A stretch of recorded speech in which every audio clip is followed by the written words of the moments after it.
Well, we knew we wanted to get married in Italy because my fiance's family is Italian. Yep. And then I'm Italian, but only 25%, so not quite as much as him. But because I'm American and he's Australian, we knew we couldn't do it in Australia or in America. We had to find some meeting ground. And then we were just like, let's just make everyone fly to Italy. Like, why not? Why not? Why not? Dream. It's the dream location. It's Europe. It's summer. Yeah. You know, so many people extend their holidays around the wedding. Yeah. And Lake Como really today is the pinnacle of destination weddings around the world. Yeah. It is probably one of the most popular locations. It's wild. Yeah. Like, I always had it in my Pinterest. Yeah. Like, on my vision board, Lake Como. And I actually think that and now you've got it. Yeah. Exactly. It's like actually manifestation at its finest, like watching your vision kind of come to life. That's amazing. It's wild. And then obviously the dream partner. So it all adds up. But you dream of this day since you're like a little girl. And I'm the person that did have like the Pinterest board my whole life. Yeah. Like basically from 12 years old on, like I was adding stuff to the Pinterest board. And then you go back and after picking the venue, I'm like, wait, I actually have this location like on my Pinterest board. Amazing. It's honestly. So your bridal journey started at the age of 12. Yes, pretty much.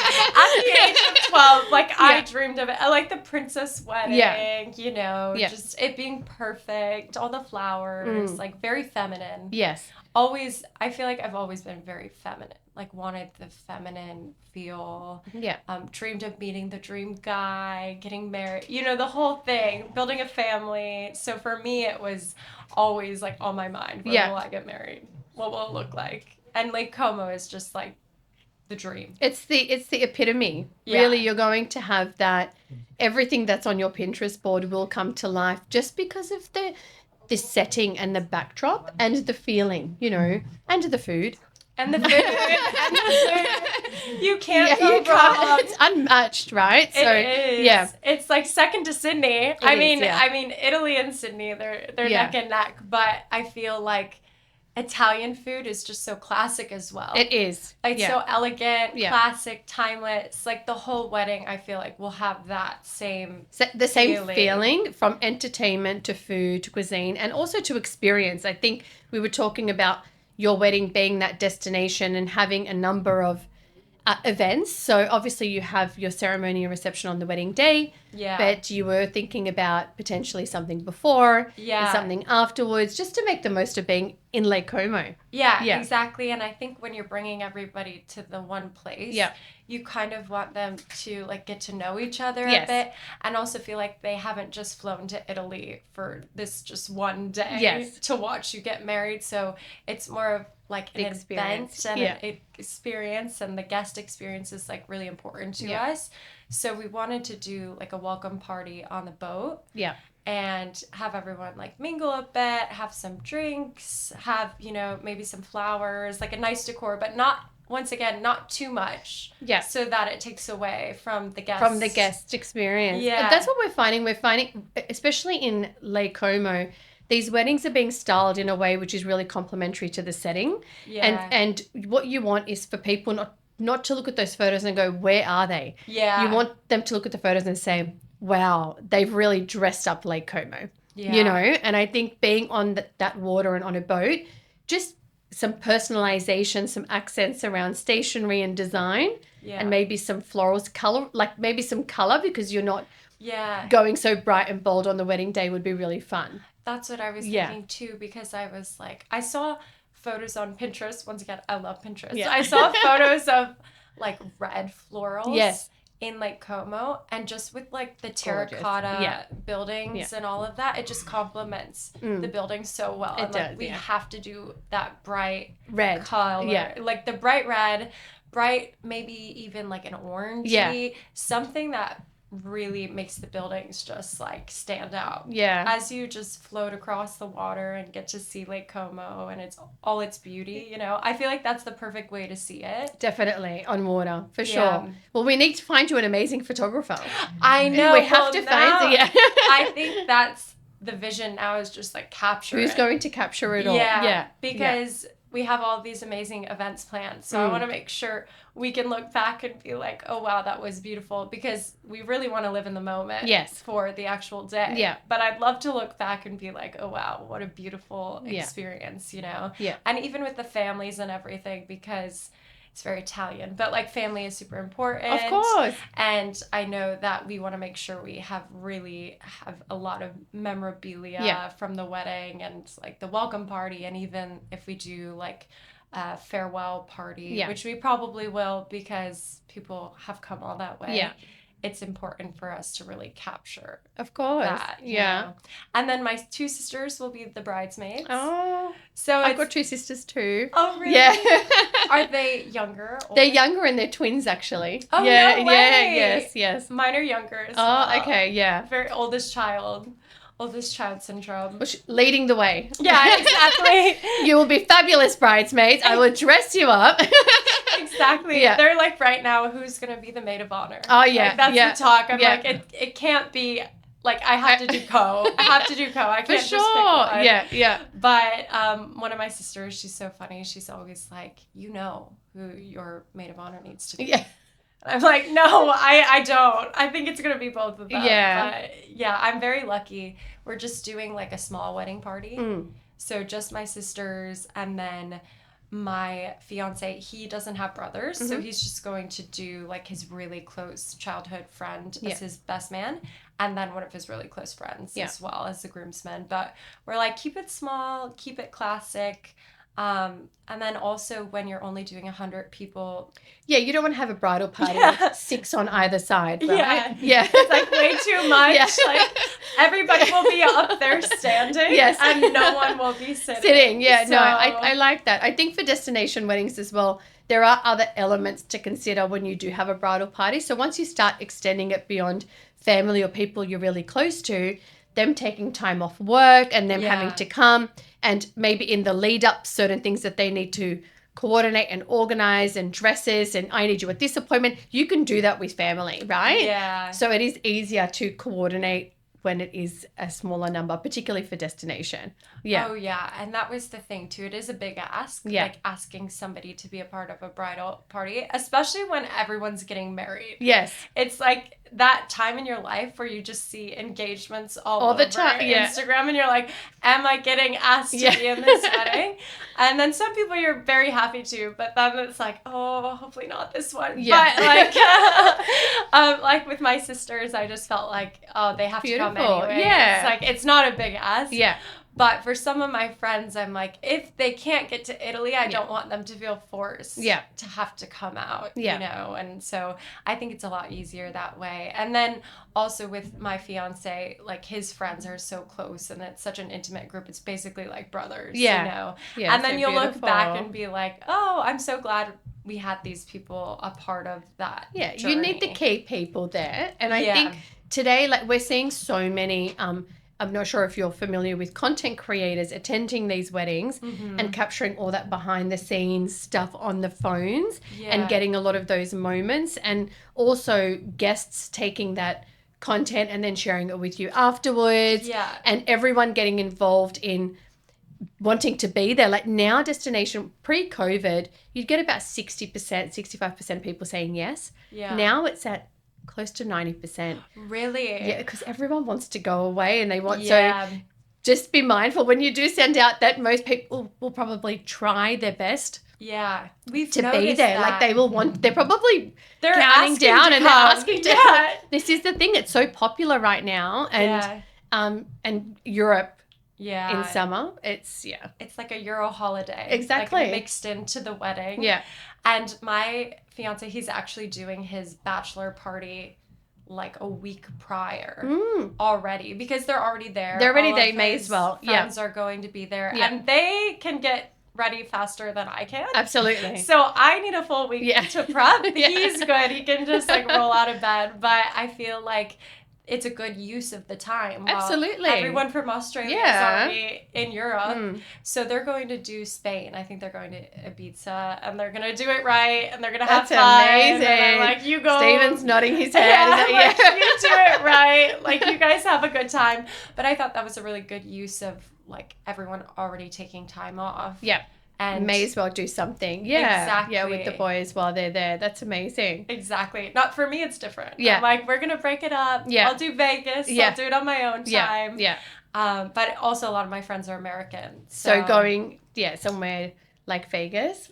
Yeah, it's perfect. It's actually, Vegas is like halfway for everyone. Oh, okay. So it's like a 2-hour flight, maybe. That's max, you know? So it's very easy to get to. And then... And it's so different from Europe as well. I find you can go have your party, you know? Like, I've been to Vegas and the shows and everything, the experience, it's just, you're there for the party. It's just, exactly. A lot of fun. Exactly. But going back to the content creator thing, I saw that recently. That a lot of people were hiring, like, people to just take your phone and take pictures of you on your own phone or like videos.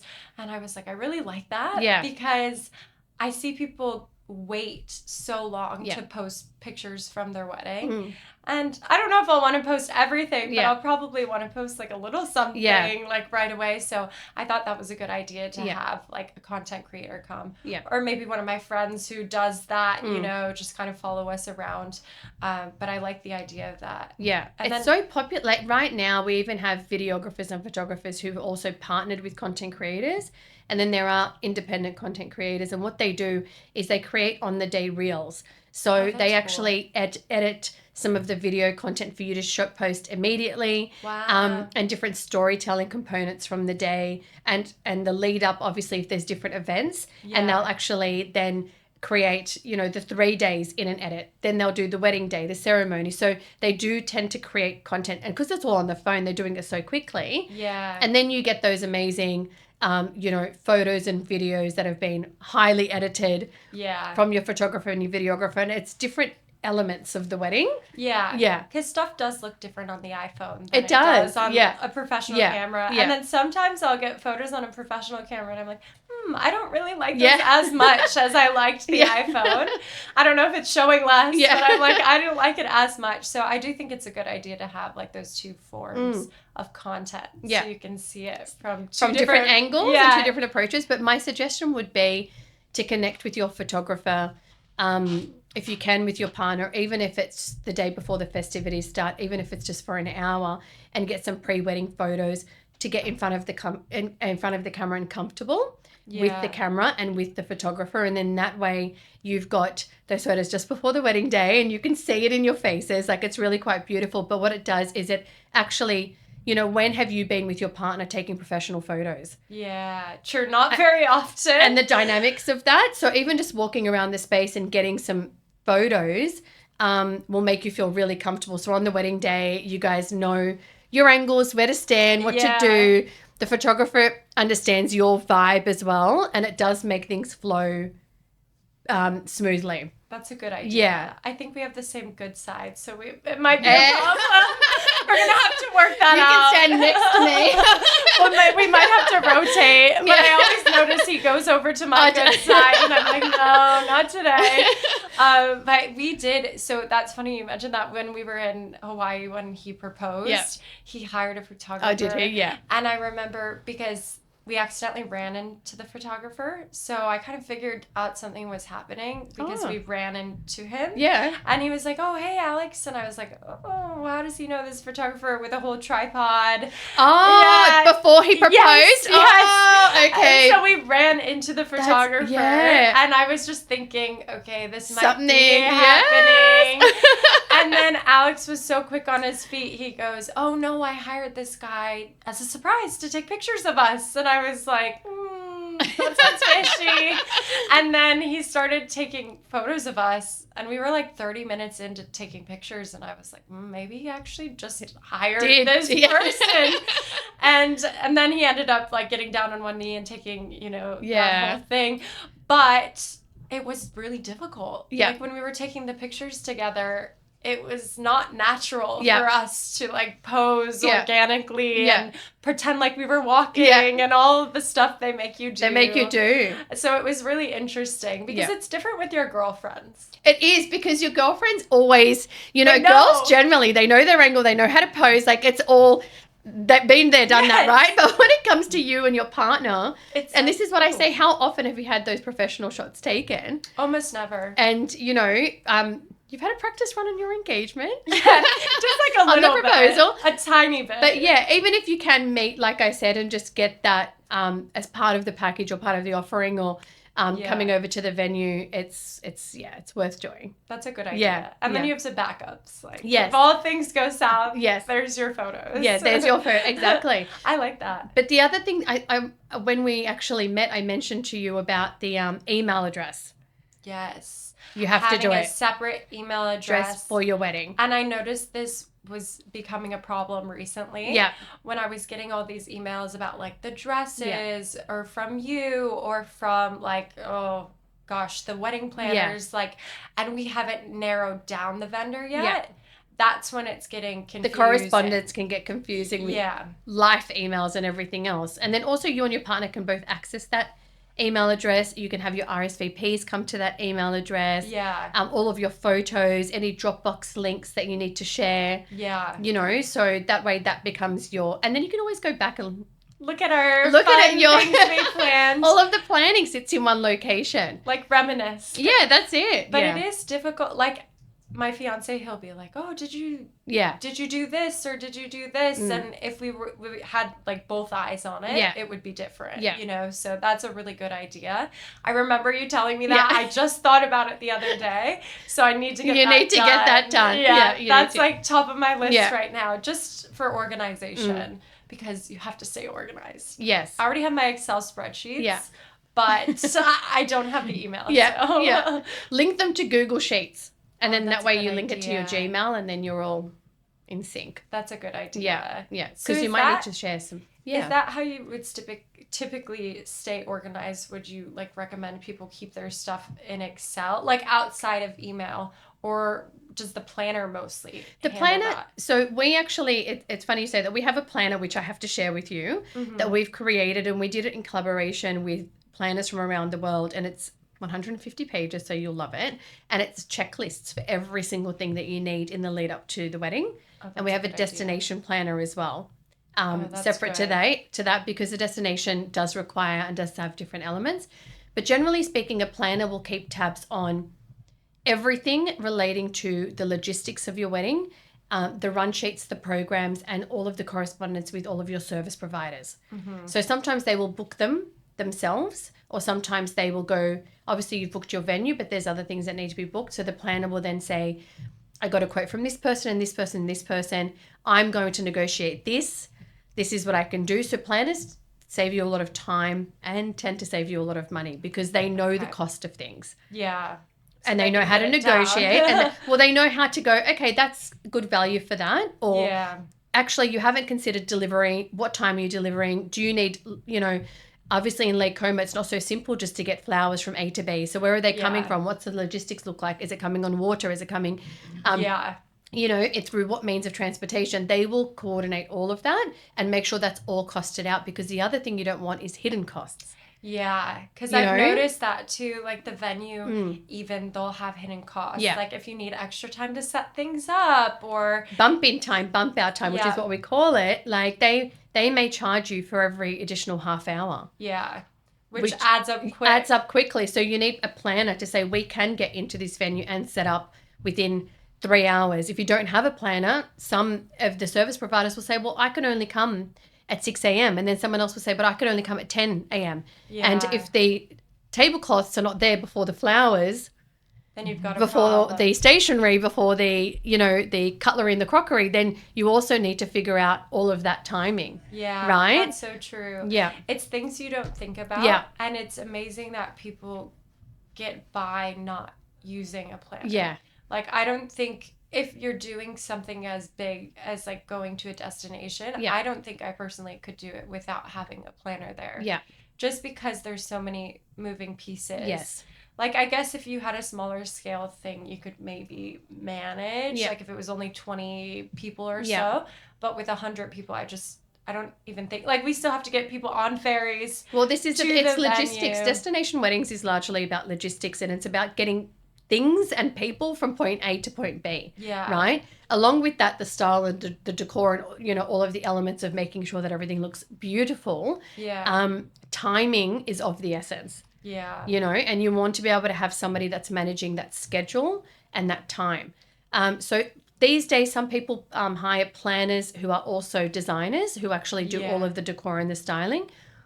You also have on-the-day coordinators. So some people who may have 20 people wedding who say, you know, maybe I'll just get an on-the-day coordinator who will meet with me the day before or the week before, get across my run sheet, my floor plan, and come in and just make sure everything's good to go on the day. Yeah. But with a destination wedding, more often than not, we recommend a planner who has also local contacts and can facilitate all of the logistical requirements. Yeah. And like the more you hone on it, there's so many elements, moving pieces, especially if you're doing like the welcome party and the rehearsal dinner. You just want somebody managing everything. You know, and destination planners are different to local planners because destination planners need to understand things like visa requirements. They need to understand transportation. So generally they'll have contacts with local DMCs, which basically are the transport companies that you book for the entire duration to get people from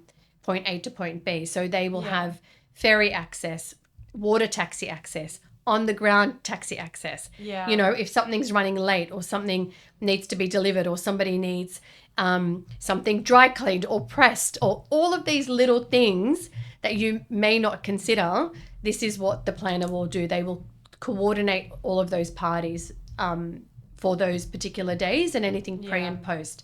That's good. The stuff you don't want to think about. The stuff you definitely don't want to be. Exactly. Yeah. So they really are meant to take the pressure off the coordination of the wedding. Yeah. And then some planners do go to the level of assisting people booking flights and accommodation as well as transfers. Yeah. And those planners are generally the ones who are doing weddings that have over that probably 150, 200 mark where they really need to make sure everyone makes it and they're ticking off the family members coming from all over the world. I think you've got probably most people coming from 2 points of the world to one, which is probably easier to manage. And also Lake Como as a destination is quite established. It's not like you're going somewhere where they're not used to having people come for weddings. It's not the off community. The beaten route. It's not. Yeah, that's right. So it's not a super. You know, we had a wedding that we recently featured, and the planner had organised it. And I think it was in the Swiss Alps. Oh, wow. That's up there. That's way up there. Can you imagine? And so the logistics of something like that is quite extraordinary. I guess with like the Swiss Alps or even with Italy, do people tend to do like a civil ceremony in their home country before they go? Just because I know there are actual like formalities of like you need to be married. Yes. Not just have the wedding. Yeah. So is that what people would typically do? Typically, you would have the marriage registered in the country of which you want the marriage registered in. Yes. So if you want to have the marriage legally registered in Australia, then I would suggest doing that prior. Yeah. And it depends whether you're having a religious or civil ceremony there. Yeah. Because you can only have one religious ceremony, of which then needs to be registered as civil. Got it. Does that make sense? So you do multiple civil. You can do multiple civil. Okay. Because some countries don't recognize that as a legal marriage in that native country. Yeah. So you may come back with the paperwork and that depending on who's signing it off may not be a legally binding document for Australia. Yeah. And there are a lot of different talking points all around the world about this. So I would suggest definitely looking into it specifically for Lake Como. Will it be registered on the registrar in Lake Como as part of the births, deaths and marriages, or is it you just have a civil ceremony in which you have a celebrant and you actually legally get married here? Got it. Yeah. That makes sense. Yeah. Because you want it to be actually binding. Yes. Not just like, oh, here's our show. Yeah. Thank you for coming. You want to be getting married. Yeah, exactly. But you want to make sure that you got your paperwork right as well. Exactly. Yeah. Exactly. So that's something like I've thought about, and I'm like, oh, how does it work? Because people have asked me, oh, are you going to get married here? And I'm like, haven't thought about that. So I guess all those things you have to. And it does differ from country. So the rules in America, depending on which state you're from, are different to Australia. That's so true. Your planner will be able to assist you again with these types of things, in coordinating all of that. Yeah. So very helpful. Yeah. So yes to the planner. Yes to the planner. And also, I know that the venue that you're getting married at, they are quite particular, and a lot of venues are in relation to who works in that venue. So the other thing is, some of these very well-known destination venues have a list of who can work there. Yeah.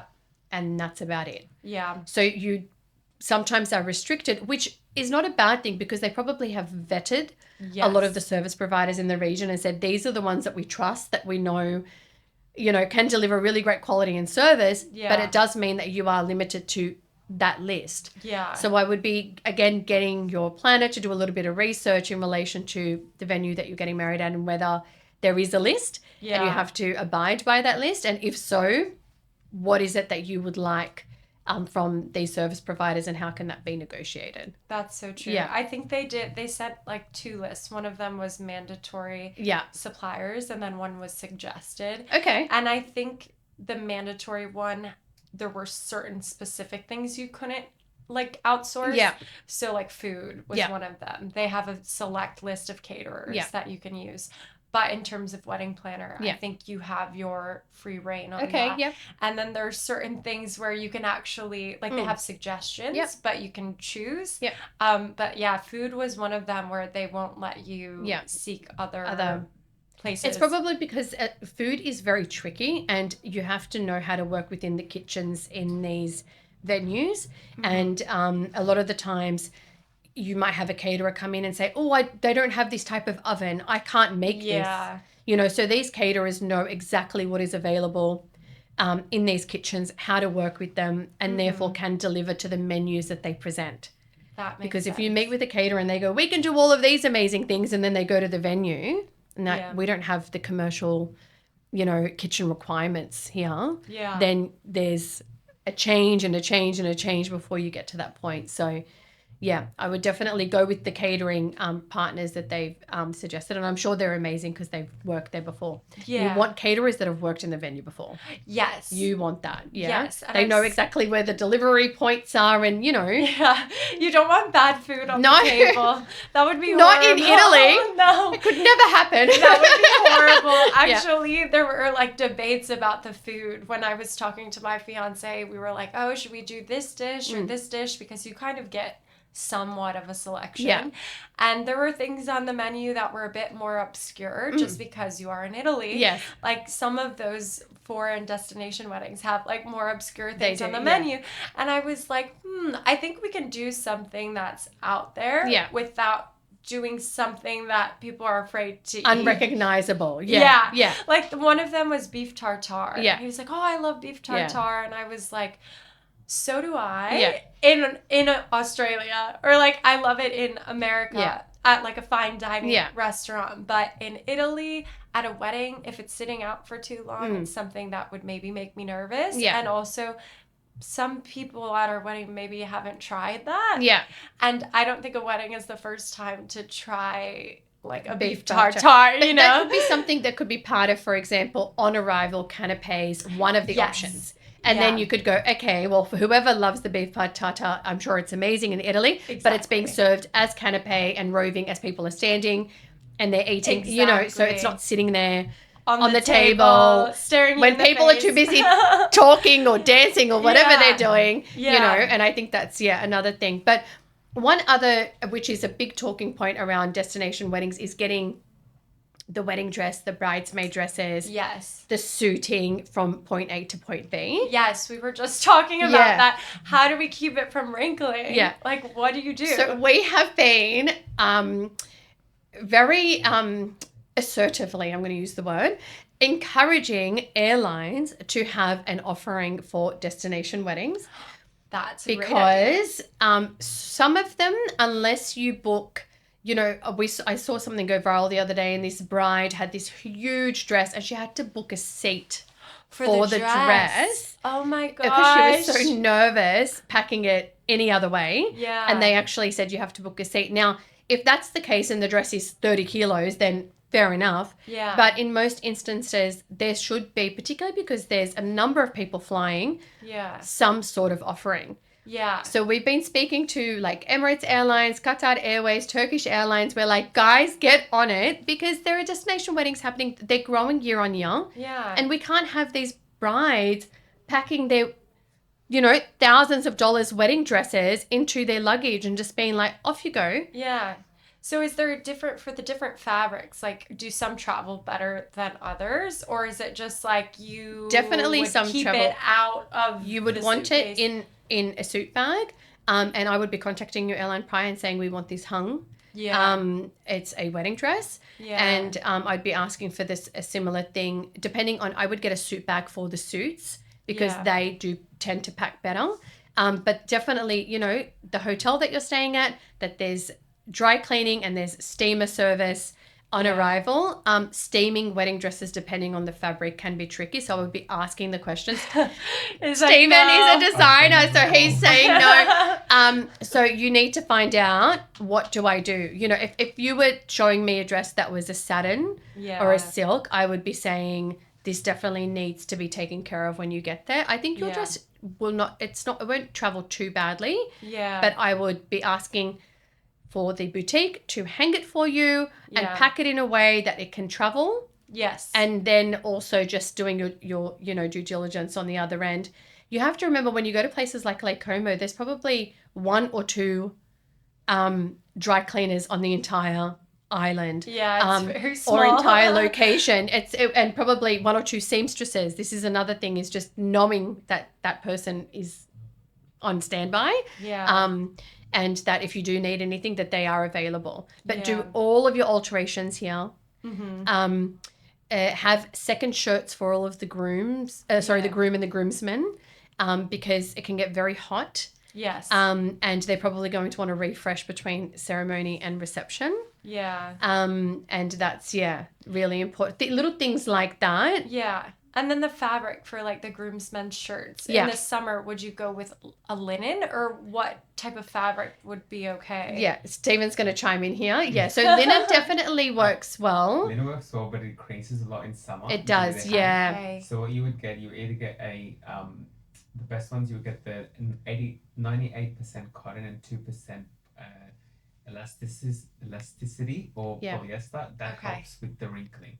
Okay. And then also what you do, pack in a little bottle, a bit of soap, water and laundry detergent, softener, shake it and spray it on the shirts, and that actually drops them from ironing. And then have baby powder. Let the boys cover themselves in baby powder. What the baby powder does, it helps the sweat not actually transfer onto the shirt. Onto the shirt, wow. I still all these tricks. It's like actually like a production. Like this reminds me. I used to do theater. And it reminds me of what, like the tricks you would do. Yeah. It's wild. That's how all the grooms and brides used to work with them. Like, just do them. Trust me. It's like it's a miracle worker. Yeah. And having like for example, such basic things, but like a needle and thread in the color of your bridesmaid dresses from here. Okay. Because you're not going to be able to get thread there. Yeah. Right? And then if you do need to do a stitch or whatever, then at least you have that in your emergency kit. So we just put together a list of 50 things you need in your emergency kit on your wedding day. We will give that to you as well. I would love to see that. One other trick that it's not common, but I always do when I've done it to brides. Always pick a lipstick color, like buy a lip liner. Yeah. Matching color to the bridesmaid dresses, just in case a stain comes up, you actually color the dress with the actual pencil. I like that. That's like a cheat code. Yeah, it's a little cheat. It always works. They always spill something happens, so they always just color it. Yeah. And if it's like a red dress, you get a red line, you just color it in, and it's perfect. I like that. Trick. I'm always Steven's going to give you all of the fashion tips. Because honestly, it's so hard to keep things clean. Yeah. And I'm like, I'll drop one thing. Anytime I'm wearing something white, I'm destined to spill, you know? Yeah. And that's the worst day to spill. Well, I think, you have your backup plans and then you'll be fine. Yeah. The list. The list. 50, we will get the list to you for sure. 50 emergency things you need on the wedding day. I'll be using that. I'll probably use like 10 of the 50 things. Yeah. And bringing them with you. So, and then giving, your bridesmaids the task of going, well, you're getting the wet wipes. Yeah. And you're getting the mints and you're getting the, needle and thread and even just the touch up on the nails. Yeah. Like the nail polish. That's true. Those little things, you guys get that stuff. And then, because that's their thing that they can do. And then you can focus on making sure you have what you need. Because packing is another thing. Like, you don't want to pack too heavy. Yes. Right? That is something that I've been thinking about. I'm like, okay, what will I send to my mom's house? What will I send with my sisters? Yeah. Because everyone's in a different place. I'm like, I can spread out what needs to arrive. I just have to make sure no one forgets. Yes. So if it's something that's less important, I'll, sister, you take this, you take that. But if it's important, I need to have it. Yeah. So you can even ship things there prior or just even if you have like a local, like I said, if you have a planner from here and then you have someone working on the ground there for you, you can actually say, can we get this stuff over to you a month prior? That's a good idea. And then that way you don't have to worry about it. It's arrived. And then you can just focus on what you need for yourself. That's a really good idea. Like the peace of mind of it too, because we'll be traveling afterwards. Yeah, so you don't want to be having to carry all that stuff with you as well. So Make sure you put an air tag in it. Oh, that's such a good idea. Air tag. That's such a good idea because I need to start utilizing air tags, especially for luggage. Yeah. Because your luggage can get lost and you can track it down. Yeah, exactly. I've got to get a pack of air tags before the wedding. Yeah.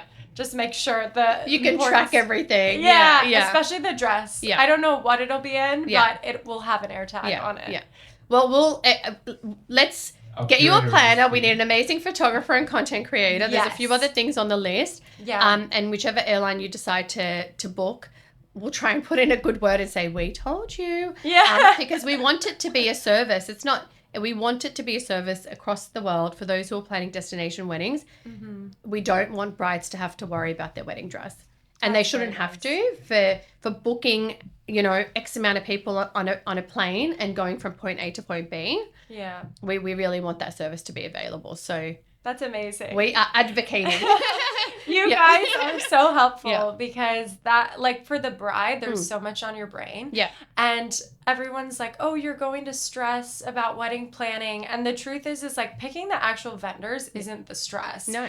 It's everything else. Yeah. And that's where my brain is getting scrambled. Yeah. And that's what's keeping me up at night. Yeah. It's not the things you think that you would stress about. Yeah. It's all those small things because you've never done it before. The thing that so many people need to realize is the reason why brides are stressed is because they probably haven't done this before. Yeah. And it's like going into a new job and then being told you have to do everything and you don't have any qualifications to plan a wedding or training or it's like, go build a house. It's a project. It's a 12-month project. Yeah. And so you need experts and advisors around you. That's why we've set up the concierge, is just to guide brides into the direction that they can meet these vendors and know you don't know what you don't know. Yeah. Right? So it's like, oh no, just remember this and think about this and think about that. Then you feel like you're in more control. Yeah. And we need our brides to get sleep. Yes. We have to be well rested. Exactly. That's so true too. Yeah. Like the facials and everything, like you're prepping your skin, you're trying to get good rest and like that stress, that cortisol just makes your face just puff up and we don't want that. We're actually convincing, we're working with a number of spas at the moment and cosmetic clinics and we're like, put together the ultimate bridal pack for us, please. Yes. Because even as part of Wedded Week, actually, this is what so many of our service providers, we're just like, give them what they want. Yeah. Make it easy. Make the choice simple. They don't know what the 12-month skincare regime should be or what they can get done 3 months before or 3 weeks before. Yeah. Again, they've never done this. You have, give us the program, give us the plan. Yeah. And then we can pass it on to the brides and everyone's happy. I love that. Yeah. That's such a good idea because honestly, skincare is hard. Yeah. Like you turn up somewhere and you say, okay, I want my skin to look flawless in a year. Well, there's so many routes you can go down to do that. Yeah. So it's so confusing. Yeah. So I think it's really helpful to have like a specific plan in place just for a bride. Yeah. Otherwise, you're turning to Google and there's so much on there. The experts are there. Our job is to curate all of those experts and all of those service providers and present that to the brides to make it easy, and stress-free. We know our brides are having amazing weddings, but that takes a lot of amazing people to pull it together. Yeah. And hopefully through Wedded Week and our concierge and everything else, we can deliver that. So very excited to be part of your journey. Thank you so much. And so happy we met. Me Honestly, too. It was very serendipitous. It really was. You're going to have an incredible wedding. Amazing. I'm so grateful we met. Just like everything about it was meant to be. Yeah. And I'm so excited for this wedding now. And I have a great team behind me. Yes, you do. I'm so excited. Let's go. So thank you so much. Well, thank you for coming in and seeing us. Yes, thank you for having me. Honestly, it's been wonderful. Thank you guys. Really appreciate everything, honestly.